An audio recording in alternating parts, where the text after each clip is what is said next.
ಶ್ರೀಕೃಷ್ಣಾಯ ನಮಃ.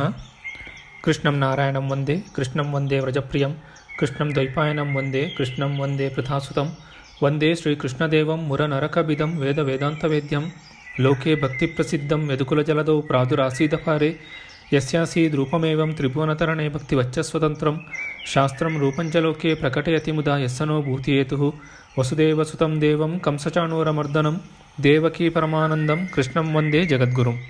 ಪ್ರಿಯ ಬಾಂಧವರೇ, ನಮ್ಮ ಈ ಶ್ರೀ ಲಾಲಿಕೃಷ್ಣ ಚಾನಲ್ಗೆ ಸ್ವಾಗತ. ಇಂದಿನ ವಿಡಿಯೋದಲ್ಲಿ ನಾವು ಶ್ರೀಮದ್ ಭಾಗವತ ಮಹಾಪುರಾಣದ 10ನೆಯ ಸ್ಕಂದದ 52ನೆಯ ಅಧ್ಯಾಯವಾದ ದ್ವಾರಕಾಗಮನ, ಬಲರಾಮನ ವಿವಾಹ, ರುಕ್ಮಿಣಿಯ ಸಂದೇಶವನ್ನು ಹೊತ್ತು ತಂದ ಬ್ರಾಹ್ಮಣನ ಆಗಮನದ ವಿಚಾರ ಮಾಡೋಣ. ಶ್ರೀಕೃಷ್ಣಾಯ ನಮಃ.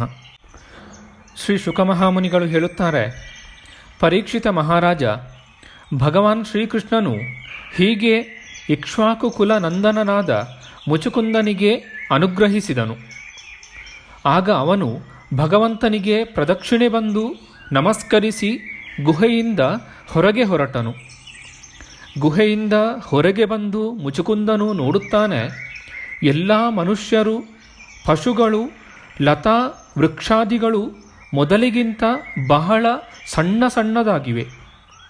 ಓಹೋ, ಈಗ ಕಲಿಯುಗವು ಬಂದುಬಿಟ್ಟಿದೆ ಎಂದು ತಿಳಿದು ಅವನು ಉತ್ತರದ ಕಡೆಗೆ ಪ್ರಯಾಣ ಮಾಡಿದನು. ಮುಚುಕುಂದ ರಾಜನು ತಪಸ್ಸು, ಶ್ರದ್ಧೆ, ಧೈರ್ಯ, ಅನಾಸಕ್ತಿ ಇವುಗಳಿಂದ ಕೂಡಿದ್ದು ಸಂದೇಹರಹಿತನಾಗಿದ್ದನು. ಅವನು ತನ್ನ ಚಿತ್ತವನ್ನು ಭಗವಂತನಲ್ಲಿ ತೊಡಗಿಸಿ ಗಂಧಮಾದನ ಪರ್ವತಕ್ಕೆ ಹೋದನು. ಅಲ್ಲಿಂದ ಭಗವಾನ್ ನರನಾರಾಯಣರ ನಿತ್ಯ ನಿವಾಸ ಸ್ಥಾನವಾದ ಬದರಿಕಾಶ್ರಮಕ್ಕೆ ತಲುಪಿ ಬಹಳ ಶಾಂತಭಾವದಿಂದ ಶೀತೋಷ್ಣ ಸುಖ ದುಃಖಾದಿ ದ್ವಂದ್ವಗಳನ್ನು ಸಹಿಸುತ್ತಾ ತಪಸ್ಸಿನಿಂದ ಭಗವಂತನ ಆರಾಧನೆಯಲ್ಲಿ ತೊಡಗಿದನು. ಇತ್ತಲಾಗಿ ಭಗವಾನ್ ಶ್ರೀಕೃಷ್ಣನು ಮಥುರೆಗೆ ಮರಳಿದನು. ಅದುವರೆಗೂ ಕಾಲಯವನನ ಸೈನಿಕರು ಮಥುರೆಯನ್ನು ಆಕ್ರಮಿಸಿಕೊಂಡೇ ಇದ್ದರು.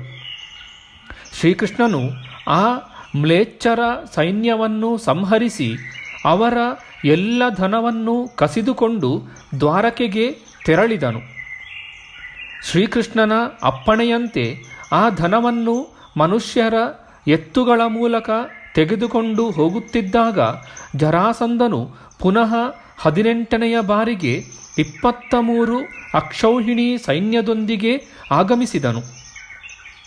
ಪರೀಕ್ಷಿತನೇ, ಶತ್ರು ಸೈನ್ಯವು ರಭಸದಿಂದ ಬರುತ್ತಿರುವುದನ್ನು ನೋಡಿದ ಭಗವಾನ್ ಶ್ರೀಕೃಷ್ಣ ಬಲರಾಮರು ಮನುಷ್ಯರಂತೆ ಲೀಲೆಯನ್ನು ತೋರುತ್ತಾ ಅವನ ಇದಿರಿಗೆ ಪಲಾಯನ ಮಾಡಿದರು. ನಿಜವಾಗಿಯೂ ಅವರ ಮನಸ್ಸಿನಲ್ಲಿ ಸ್ವಲ್ಪವೂ ಭಯವಿರಲಿಲ್ಲ. ಆದರೂ ಅತ್ಯಂತ ಭಯಗೊಂಡವರಂತೆ ನಟಿಸುತ್ತಾ ಆ ಎಲ್ಲ ಧನವನ್ನು ಅಲ್ಲೇ ಬಿಟ್ಟು ಅವರು ಅನೇಕ ಯೋಜನಗಳಷ್ಟು ತಮ್ಮ ಕಮಲದಳದಂತೆ ಇರುವ ಸುಕೋಮಲ ಚರಣಗಳಿಂದ ಓಡುತ್ತಾ ಹೋದರು.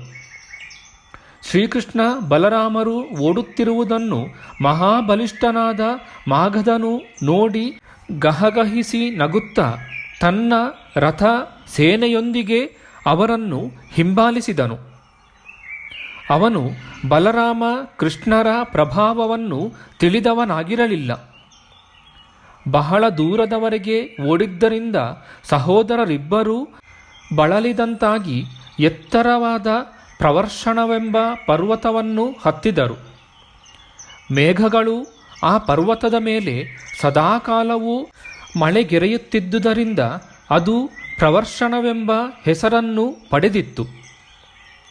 ಪರೀಕ್ಷಿತನೇ, ಅವರಿಬ್ಬರೂ ಬೆಟ್ಟದಲ್ಲಿ ಅವಿತುಕೊಂಡಿದ್ದು ಎಷ್ಟು ಹುಡುಕಿದರೂ ಅವರು ಕಾಣದಿದ್ದಾಗ ಜರಾಸಂಧನು ಪರ್ವತದ ಸುತ್ತಲೂ ಬೆಂಕಿಯಿಟ್ಟು ಅದನ್ನು ಸುಟ್ಟುಬಿಟ್ಟನು. ಪರ್ವತದ ತಪ್ಪಲು ಸುತ್ತಲೂ ಉರಿಯುತ್ತಿರುವುದನ್ನು ಭಗವಂತನು ನೋಡಿದನು. ಆಗ ಸೋದರರಿಬ್ಬರು ಜರಾಸಂಧನ ಸೈನ್ಯದಿಂದ ಸುತ್ತುವರಿಯಲ್ಪಟ್ಟ 11 ಯೋಜನ ಎತ್ತರವಾಗಿದ್ದ ಆ ಪರ್ವತದಿಂದ ವೇಗವಾಗಿ ಕೆಳಗೆ ಭೂಮಿಗೆ ನೆಗೆದರು. ರಾಜೇಂದ್ರ, ಜರಾಸಂಧನಾಗಲಿ ಅವನ ಸೈನಿಕನಾಗಲಿ ಯಾರಿಗೂ ಅವರು ಕಾಣಿಸಲಿಲ್ಲ.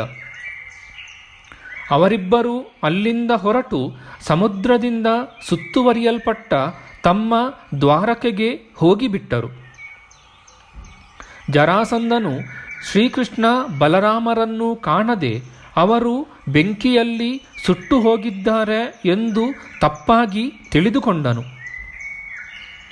ಮತ್ತೆ ಸೈನ್ಯದೊಂದಿಗೆ ಹಿಂತಿರುಗಿ ಮಗಧ ದೇಶಕ್ಕೆ ಹೊರಟು ಹೋದನು.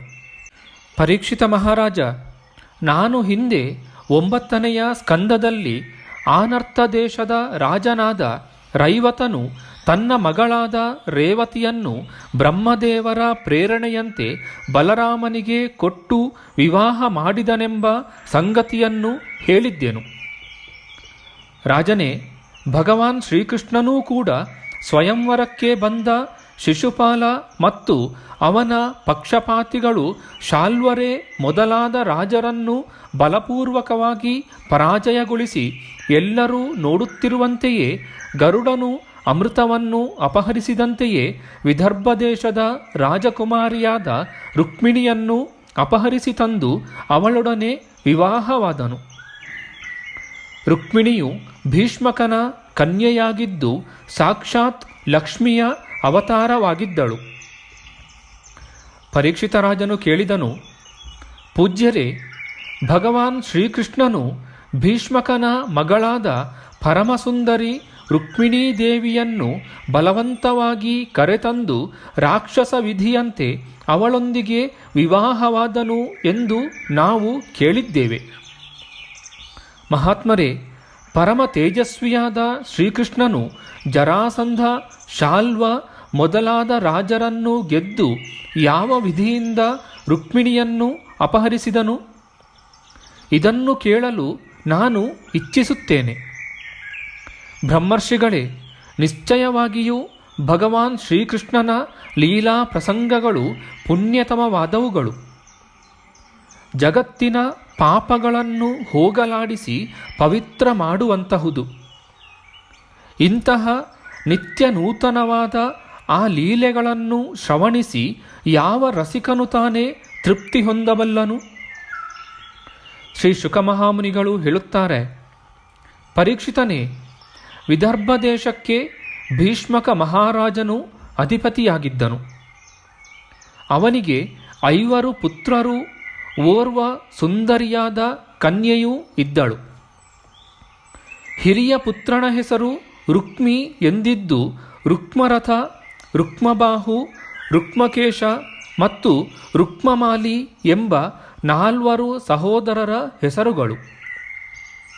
ಸತಿ ರುಕ್ಮಿಣಿಯು ಇವರಿಗೆ ಸಹೋದರಿಯಾಗಿದ್ದಳು. ಭೀಷ್ಮಕನ ಅರಮನೆಗೆ ಬರುತ್ತಿದ್ದ ಹರಿದಾಸರಿಂದ ಪ್ರಶಂಸಿಸಲ್ಪಟ್ಟ ಭಗವಾನ್ ಶ್ರೀಕೃಷ್ಣನ ಸೌಂದರ್ಯ, ಪರಾಕ್ರಮ, ಗುಣ, ವೈಭವಗಳನ್ನು ರುಕ್ಮಿಣಿಯು ಕೇಳಿದಳು. ಆಗ ಆಕೆಯು ಶ್ರೀಕೃಷ್ಣನೇ ನನಗೆ ಅನುರೂಪನಾದ ಪತಿಯೆಂದು ನಿಶ್ಚಯಿಸಿದಳು. ಅತ್ತ ಭಗವಾನ್ ಶ್ರೀಕೃಷ್ಣನು ರುಕ್ಮಿಣಿಯು ಅತ್ಯಂತ ಸುಂದರಳು, ಪರಮ ಬುದ್ಧಿವಂತೆಯೂ ಉದಾರಳು, ಸೌಂದರ್ಯ, ಶೀಲ, ಸ್ವಭಾವ ಗುಣಗಳಿಂದ ಅದ್ವಿತೀಯಳೂ ಆಗಿರುವಳೆಂದು ತಿಳಿದುಕೊಂಡು ರುಕ್ಮಿಣಿಯೇ ತನಗೆ ಅನುರೂಪ ಪತ್ನಿಯೆಂದೇ ಭಾವಿಸಿ ಅವಳೊಂದಿಗೆ ವಿವಾಹವಾಗುವುದಾಗಿ ನಿಶ್ಚಯಿಸಿದನು. ರುಕ್ಮಿಣಿಯ ವಿವಾಹವು ಶ್ರೀಕೃಷ್ಣನೊಂದಿಗೆ ಆಗಬೇಕೆಂದು ಬಂಧು ಬಾಂಧವರು ಬಯಸುತ್ತಿದ್ದರು. ಆದರೆ ರುಕ್ಮಿಯು ಶ್ರೀಕೃಷ್ಣನನ್ನು ಬಹಳವಾಗಿ ದ್ವೇಷಿಸುತ್ತಿದ್ದನು. ಅವನು ಆಕೆಯನ್ನು ವಿವಾಹ ಮಾಡಿಕೊಡಲು ತಡೆದು ತನ್ನ ಮಿತ್ರನಾದ ಶಿಶುಪಾಲನೇ ನಮ್ಮ ತಂಗಿಗೆ ಯೋಗ್ಯ ವರನೆಂದು ತಿಳಿಯುತ್ತಿದ್ದನು. ತನ್ನ ಹಿರಿಯಣ್ಣನಾದ ರುಕ್ಮಿಯು ಶಿಶುಪಾಲನೊಂದಿಗೆ ನನ್ನ ವಿವಾಹ ಮಾಡಲಿದ್ದಾನೆಂದು ತಿಳಿದ ಪರಮಸುಂದರಳಾದ ರುಕ್ಮಿಣಿಯು ಅತ್ಯಂತ ದುಃಖಿತಳಾಗಿ ಬಹಳವಾಗಿ ಯೋಚಿಸಿ ಕೊನೆಗೆ ತನ್ನ ವಿಶ್ವಾಸಪಾತ್ರನಾದ ಓರ್ವ ಬ್ರಾಹ್ಮಣನ ಮೂಲಕ ಕೂಡಲೇ ಶ್ರೀಕೃಷ್ಣನಿಗೆ ಸಂದೇಶವನ್ನು ಕಳುಹಿಸಿದಳು. ಆ ಬ್ರಾಹ್ಮಣನು ದ್ವಾರಕಾಪಟ್ಟಣಕ್ಕೆ ತಲುಪಿದಾಗ ದ್ವಾರಪಾಲಕರು ಕೃಷ್ಣನ ಅರಮನೆಯೊಳಗೆ ಕರೆದುಕೊಂಡು ಹೋದರು. ಅಲ್ಲಿ ಅವನು ಆದಿಪುರುಷನಾದ ಭಗವಾನ್ ಶ್ರೀಕೃಷ್ಣನು ಸ್ವರ್ಣ ಸಿಂಹಾಸನದ ಮೇಲೆ ವಿರಾಜಮಾನನಾಗಿ ಇರುವುದನ್ನು ನೋಡಿದನು. ಬ್ರಾಹ್ಮಣರ ಪರಮಭಕ್ತನಾದ ಭಗವಾನ್ ಶ್ರೀಕೃಷ್ಣನು ಆ ಭೂಸುರೋತ್ತಮನನ್ನು ನೋಡುತ್ತಲೇ ತನ್ನ ಆಸನದಿಂದ ಇಳಿದು ಅವನನ್ನು ತನ್ನ ಸಿಂಹಾಸನದಲ್ಲಿ ಕುಳ್ಳಿರಿಸಿ ದೇವತೆಗಳು ಭಗವಂತನನ್ನು ಪೂಜಿಸುವಂತೆಯೇ ಅವನನ್ನು ಪೂಜಿಸಿದನು. ಆದರ ಸತ್ಕಾರವಾದ ಬಳಿಕ ಕುಶಲ ಪ್ರಶ್ನೆಗಳಾದವು. ಬ್ರಾಹ್ಮಣನು ಉಂಡು ತಿಂದು ವಿಶ್ರಾಂತಿ ಪಡೆಯುತ್ತಿದ್ದಾಗ ಪರಮಾಶ್ರಯನಾದ ಶ್ರೀಕೃಷ್ಣನು ಅವನ ಬಳಿಯಲ್ಲಿ ಕುಳಿತು ತನ್ನ ಕೋಮಲವಾದ ಕೈಗಳಿಂದ ಅವನ ಪಾದ ಸೇವೆಯನ್ನು ಮಾಡುತ್ತಾ ಶಾಂತ ಭಾವದಿಂದ ಕೇಳಿದನು.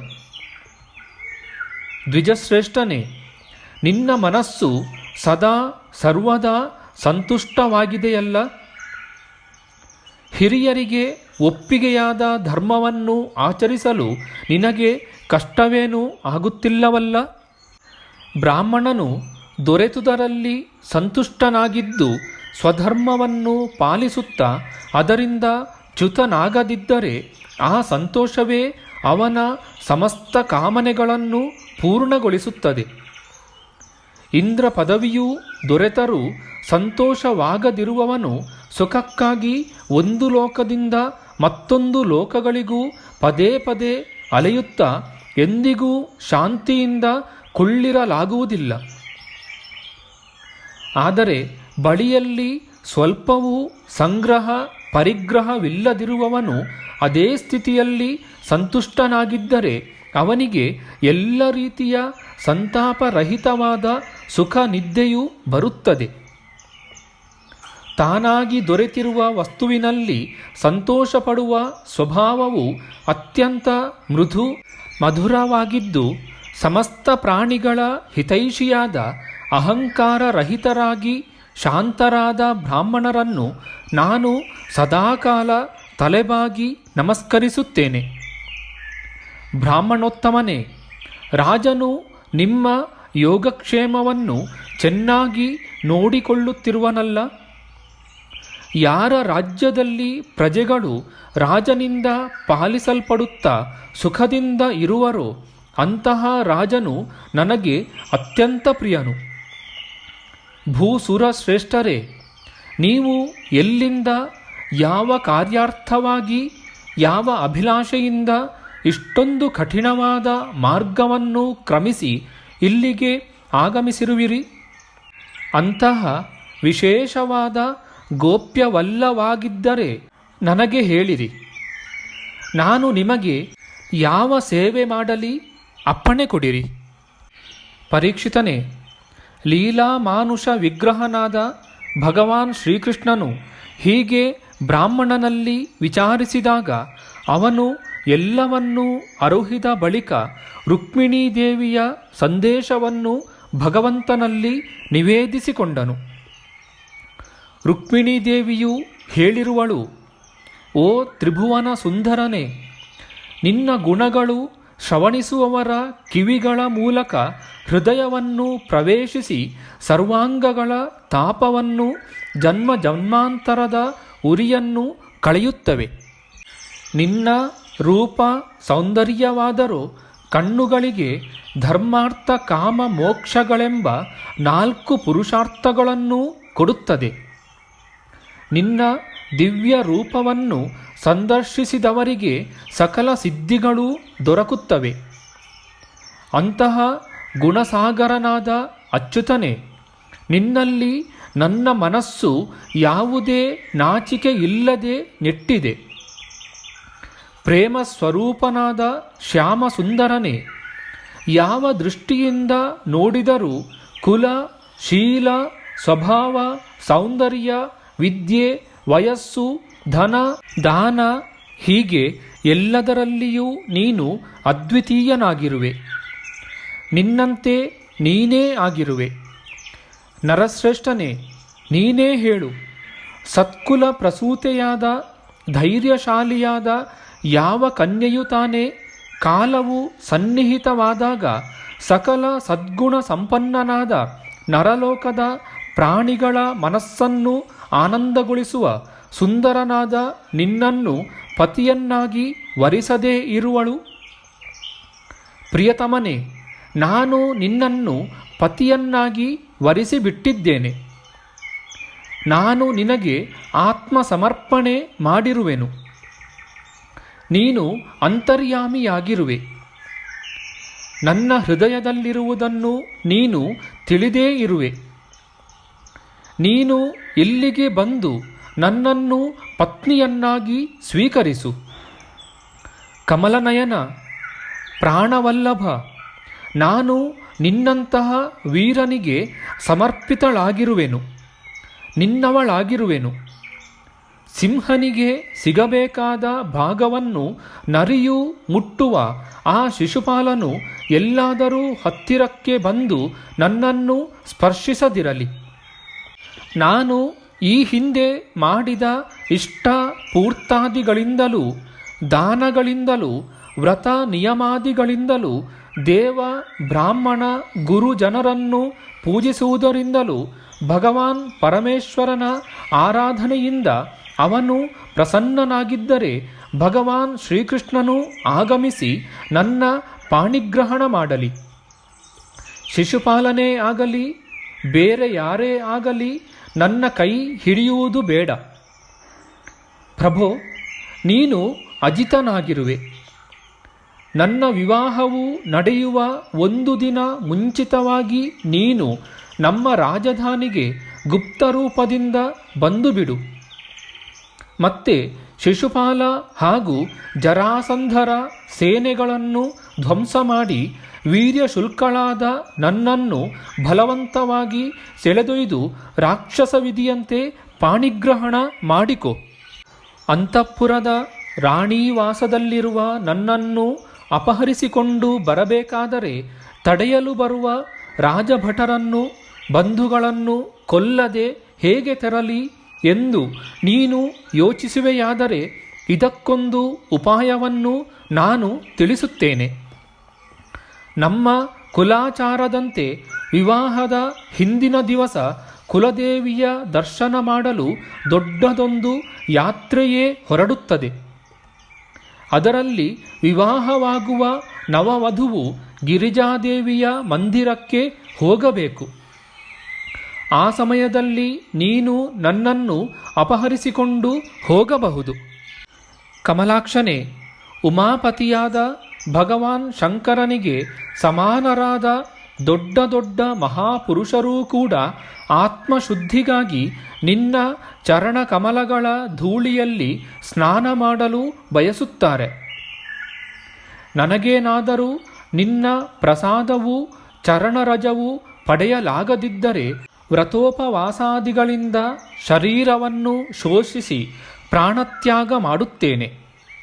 ಬೇಕಾದರೆ 100 ಜನ್ಮಗಳು ಕಳೆದಾದರೂ ನಿನ್ನ ಆ ಪ್ರಸಾದವನ್ನು ಅವಶ್ಯಕವಾಗಿ ಪಡೆಯುತ್ತೇನೆ.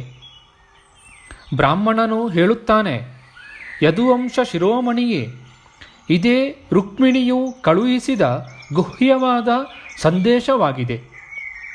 ಅದನ್ನು ಎತ್ತಿಕೊಂಡು ನಾನು ನಿನ್ನ ಬಳಿಗೆ ಬಂದಿರುವೆನು. ಈ ಸಂಬಂಧದಲ್ಲಿ ಏನು ಮಾಡಬೇಕೋ ಅದನ್ನು ಪರ್ಯಾಲೋಚಿಸಿ ಅದಕ್ಕನುಸಾರವಾಗಿ ಅತಿ ತ್ವರೆಯಿಂದ ಕಾರ್ಯವನ್ನು ಮಾಡು. ಇತಿ ಶ್ರೀಮದ್ಭಾಗವತೆ ಮಹಾಪುರಾಣೆ ಪಾರಮಹಂಸ್ಯಾಂ ಸಂಹಿತಾಯಾಂ ದಶಮಸ್ಕಂದೆ ಉತ್ತರಾರ್ಧೆ ರುಕ್ಮಿಣ್ಯುದ್ವಾಹ ಪ್ರಸ್ತಾವೆ 52 ನಮ್ಮ ಮುಂದಿನ ವಿಡಿಯೋದಲ್ಲಿ ನಾವು ಶ್ರೀಮದ್ಭಾಗವತ ಮಹಾಪುರಾಣದ 10ನೆಯ ಸ್ಕಂದದ 53ನೆಯ ಅಧ್ಯಾಯವಾದ ರುಕ್ಮಿಣಿ ಕಲ್ಯಾಣದ ವಿಚಾರ ಮಾಡೋಣ. ಆಧ್ಯಾತ್ಮಿಕ ಚರ್ಚೆ ಮತ್ತು ವಿಚಾರ ವಿನಿಮಯಕ್ಕಾಗಿ ಶುರು ಮಾಡಿದ ಈ ಚಾನಲ್ನಲ್ಲಿ ನಾವು ಅಪ್ಲೋಡ್ ಮಾಡುವ ಎಲ್ಲ ವಿಡಿಯೋಗಳನ್ನು ಸಂಪೂರ್ಣವಾಗಿ ನೋಡಿ ನಿಮ್ಮ ಸಲಹೆಗಳನ್ನು ಕಮೆಂಟ್ ಬಾಕ್ಸ್ನಲ್ಲಿ ಬರೆಯಿರಿ. ದಯವಿಟ್ಟು ಈ ಚಾನಲ್ಗೆ ಸಬ್ಸ್ಕ್ರೈಬ್ ಮಾಡಿ ಹಾಗೂ ಬೆಲ್ ಬಟನನ್ನು ಒತ್ತಿ ನಾವು ಹಾಕುವ ಎಲ್ಲ ವಿಡಿಯೋಗಳನ್ನು ನೋಡಿ ಪ್ರೋತ್ಸಾಹಿಸಿ. ಕೃಷ್ಣಂ ನಾರಾಯಣಂ ವಂದೇ ಕೃಷ್ಣಂ ವಂದೇ ವ್ರಜಪ್ರಿಯಂ ಕೃಷ್ಣಂ ದ್ವೈಪಾಯನಂ ವಂದೇ ಕೃಷ್ಣಂ ವಂದೇ ಪೃಥಾಸುತಂ ಶ್ರೀಕೃಷ್ಣಾಯ ನಮಃ.